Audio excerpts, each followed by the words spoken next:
Ooh, look at my shirt. Isn't it cute?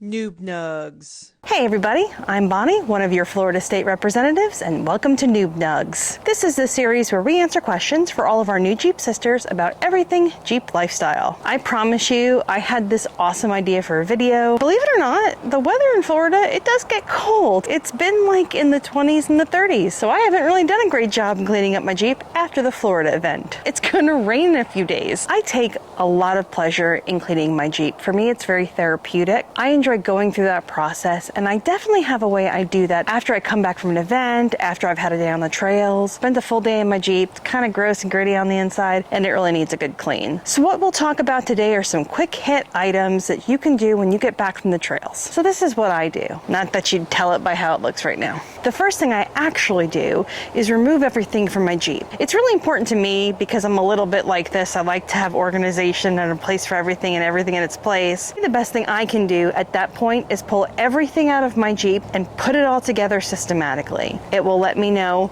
if something's walked away from me, because sometimes it happens, things get jumbled up. It'll let me know if something needs to be cleaned. What if that recovery rope had to go through mud? It's a good idea to get in the habit of cataloging those items when you pull them out of the Jeep. That way you're constantly looking at that recovery gear to make sure if any of it is damaged or needs replacement, if it's frayed, if it's dirty and just needs to be cleaned. The next thing I like to do, if the weather permits, is do a pressure wash of the Jeep. You don't jump in, you don't just wash the Jeep, you don't just throw soap on it. That's a bad idea. You don't want to start scrubbing until you've done your pressure wash. If you scrub while dirt's on there, you're going to be using that grit from that mud and that sand, and you'll be grinding it into your paint. Don't do that. A pro tip is to do that full rinse on some sort of dirt surface. If you do that rinse on your driveway, you're gonna end up pressure washing your driveway a lot. This last time after the Florida event, Jack was so dirty, I ended up pulling on the front lawn and doing my pressure wash there. It was just a lot easier, it was a lot cleaner, and it was a lot less cleanup on my driveway. Something to have with you, especially if you're at an event where you're going to have to drive a little bit of a ways, is a roll of quarters. Maybe like a $10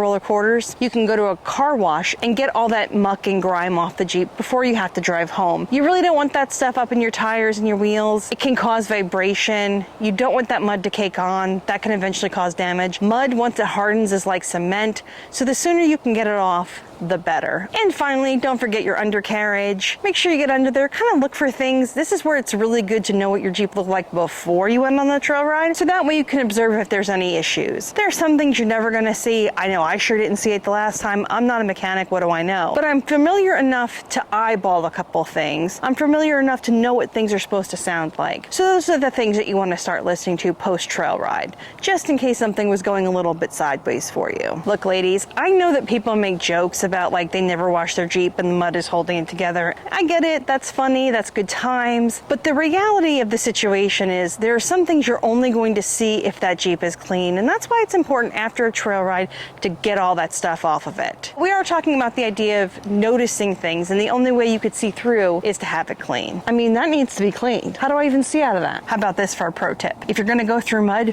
make sure your windows are up. There is mud all on the inside of my door. Ladies, with great trail rides comes great responsibilities. You've spent a lot of money on that Jeep. You spent a lot of money on those parts. You spent a lot of money on your recovery gear. These are huge investments that we make. And one of the ways to protect that investment is to keep everything clean, keep everything organized, and take pleasure in that post-trail ride cleanup. Gross, gross, gross, gross, gross. That's a gross looking Jeep right there. That needs to be cleaned. Thanks to everyone for watching this episode of Noob Nugs. If you have any comments, any questions, any topics you'd like to see us cover here on Noob Nugs, please email noobnugs@ladyjeepers.com. And thanks as always to Lady Jeepers for allowing me the time to share these Noob Nugs with you. If you'd like to see any previous episodes of Noob Nugs, please visit my YouTube channel, Over Noobin', where I'm noobing my way through Jeep learning, camping adventures, and overlanding experiences. I hope you're out there living your cleanest, best Jeep life, and we'll see you next time. My camera looks good. I'm in focus. The Jeep's in focus. I'm in focus. The Jeep's in focus. We don't talk about Bruno, no, no, no. It's not even the best song. Best song is Surface Pressure. That's where it's at.